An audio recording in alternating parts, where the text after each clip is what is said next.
Hey guys, I'm John Setzler. Welcome back to the Kamado Joe cooking channel. Our Pizza 101 video that we put together several months ago, where I've showed you how to cook various types of pizza on the Kamado Joe grill, has been so popular and it's gotten good reviews, and I've got a lot of questions from a lot of you guys who have seen that video about the recipes that we're using and how to make the homemade dough, which I think is great. I think if you're making your own dough from scratch, you're always going to get your best results with pizza.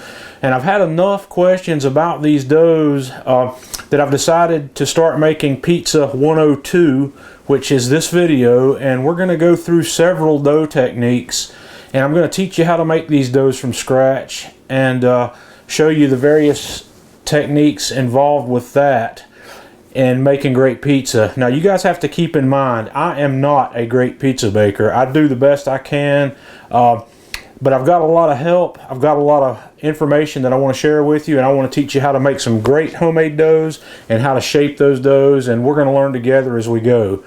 So we're going to get started. The first thing I'm going to do is show you some of the things you're going to want to have in your kitchen to make great pizza dough, and we're going to get started by making a quick dough that I like to call 0 to pizza in 2 hours. So let's get started. Now, if you are seriously interested in making great pizza, I cannot recommend highly enough that you buy this book by Mr. Ken Forkish, the book called The Elements of Pizza. I have learned a ton of great information, great technique, and great recipes from this book. You cannot go wrong here. This will be the best investment that you make in your home pizza baking education. And like I said, I can't recommend this enough. Some of the techniques you're going to see in this video will come directly from this book, and I may use some of the recipe information and techniques that are in this book as well. So while this is optional, you can't go wrong here. I think you should buy this. So some of the other things you're going to need to make great pizza, in my opinion, are these items. First of all, you're going to need a digital kitchen scale. These things are not very expensive. You can get digital kitchen scales that are fully acceptable that start, if you shop on Amazon, you can start at $12 or $13 for one. I particularly like this one. This is an OXO brand scale, and the reason I like it is the base detaches here and allows me to pull away from it. So if I have a larger mixing bowl on there, I can set it on there and I can still see my dial. This model scale sells for about $50. Another scale that I like when I'm making pizza is my little AWS pocket scale. This is a little small scale that only weighs up to 100 grams. But the reason I like this scale is because of its accuracy. When we're measuring yeast and salt by weight to go in these pizzas, we're measuring very small amounts.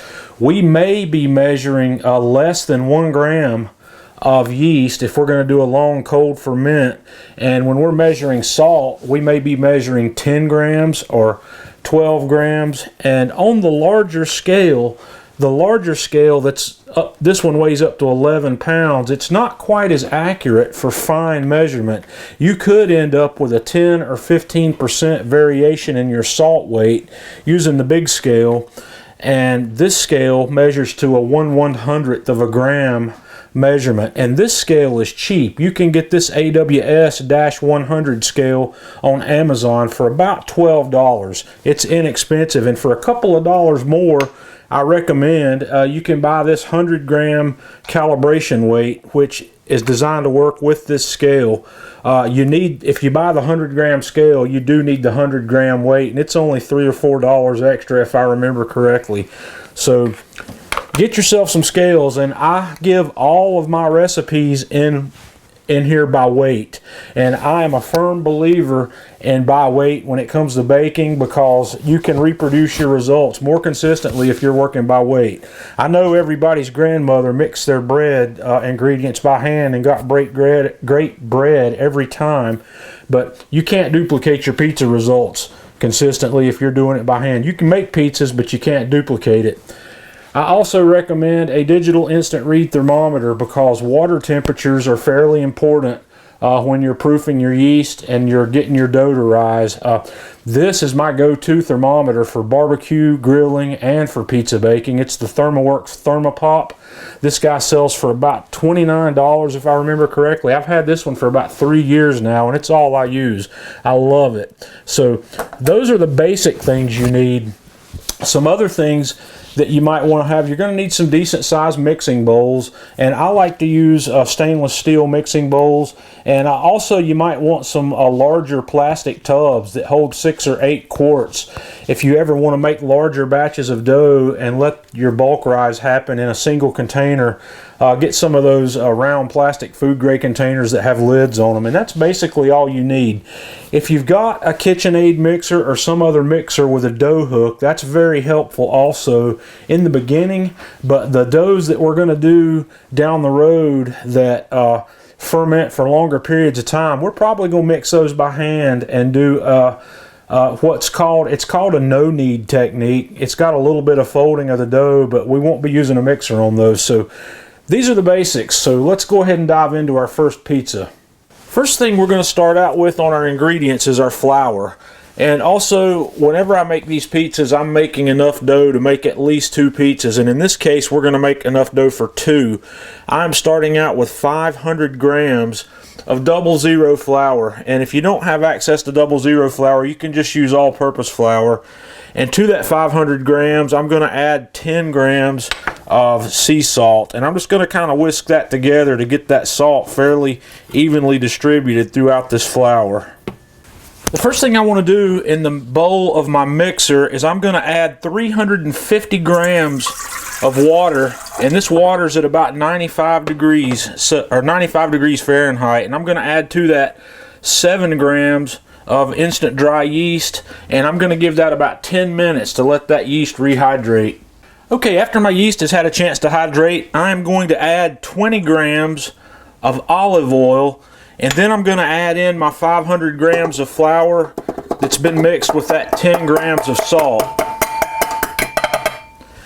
And I'm going to bring that up, and we're going to knead that in the mixer with the dough hook for 10 minutes.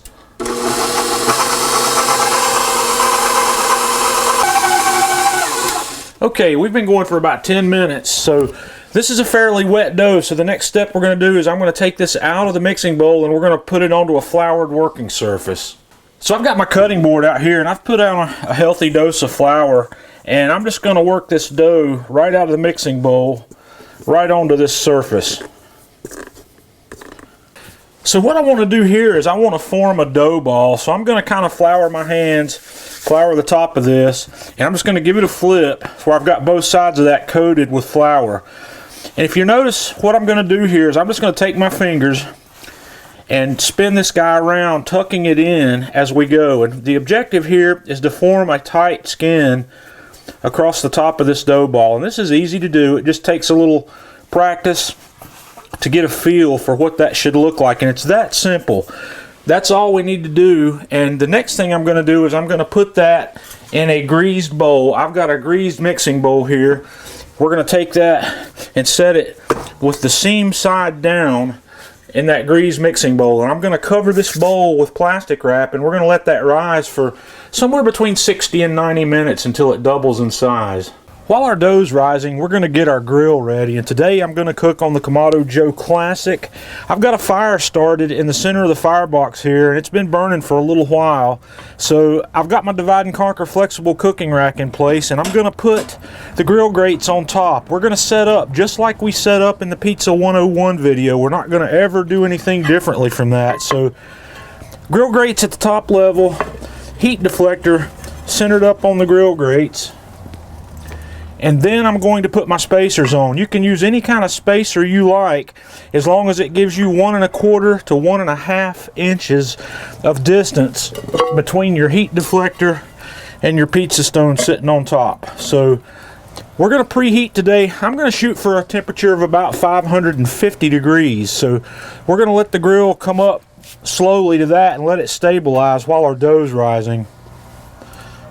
Okay, we've got a nice healthy rise on this dough here. You can see it even bubbling up around the edges. So we're going to go back and put some flour back out on my cutting board here. I've cleaned up in between. So We're going to dump that out.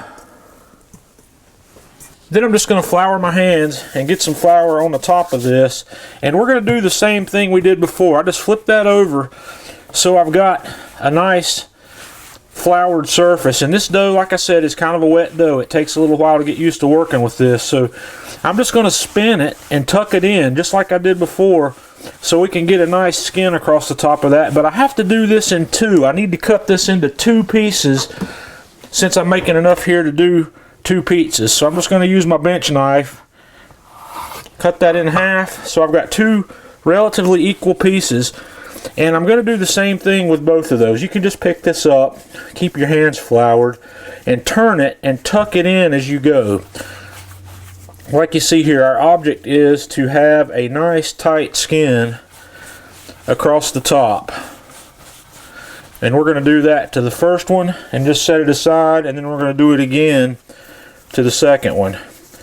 And you just do it just like this. Sometimes it helps to put it on the board and pull it towards you and turn it a quarter of a turn. Pull it towards you, and sometimes the friction of the board will be enough to give that a good pack. Sometimes it won't. So you can just turn it and tuck or pull it towards you.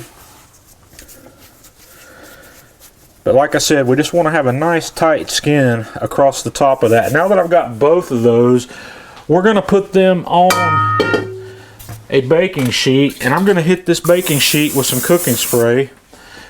We're going to set each of these on here and keep that tight skin and leave some space between them. And I'm just going to hit the top of these with a little bit of that cooking oil. Then I'm going to take plastic wrap and lay it across here, and we're going to let that rise for another 30 minutes. Okay, these guys have risen up some more, so we are ready to take one of these and bring it back out onto our workspace, and we're going to make this into a pizza. So once again, I'm going to make sure I got my hands floured and have some flour on the dough. I'm going to flip that over. And what I'm just going to do to start with is punch this down and start to spread it out into a circle.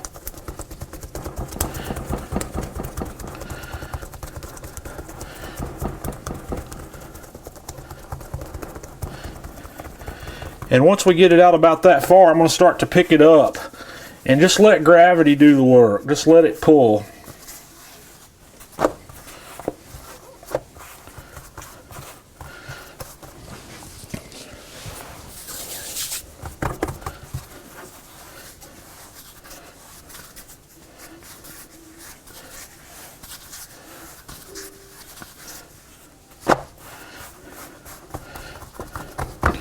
So this one's stretching out really easy, and that's almost the size I wanted. I want it a little larger, so I'm going to let it stretch out here just a little more.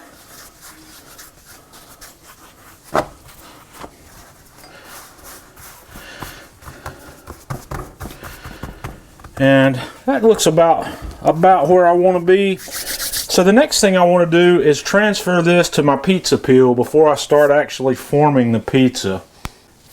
And I'm going to use my wooden pizza peel, and some people like to use cornmeal, but I like to use semolina flour to get the same effect. It helps you launch the pizza. So I'm going to transfer this dough onto my peel, and we'll bring it right back down here. We'll straighten that out. And the semolina flour, you want, before you would actually launch this pizza, you want to pick up your peel and jiggle it and make sure that that pizza is going to slide on there and that you can see it sliding. So this guy's ready to go, so we're going to top it. So I just start that out with a nice layer of pizza sauce, and next I hit it with a nice layer of freshly grated whole milk mozzarella, and then maybe a pepperoni or two. And I like to finish mine off with just a shake of this Italian herb blend. So now this guy's ready for the grill. Okay guys, our classic's cruising along here right at about 525 degrees. So let's put this bad boy on the grill. And we'll start our timer. Okay guys, we've been going 10 minutes, maybe 11 minutes here. That pizza is ready. So this is a perfect cook. Let's have a look underneath. Yep, that's perfect as well. It's not burnt, it's not scorched.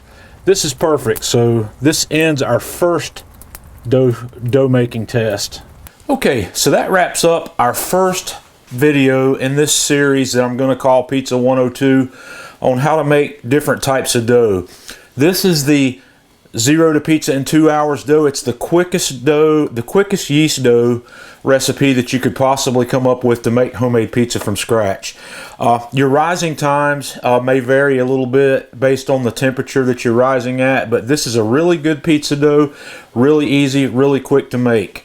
And you might ask yourself from here, why would you do anything else other than that? Because that does make a good dough. And the answer to that is flavor development. The next video that we're going to do in this series is a little bit longer process. It's the hands-on time is almost identical, but we're going to let the dough do a long rise, and it's going to be in the refrigerator. So come back for the next video. Until next time, I'm John Setzler with Kamado Joe Cooking Channel.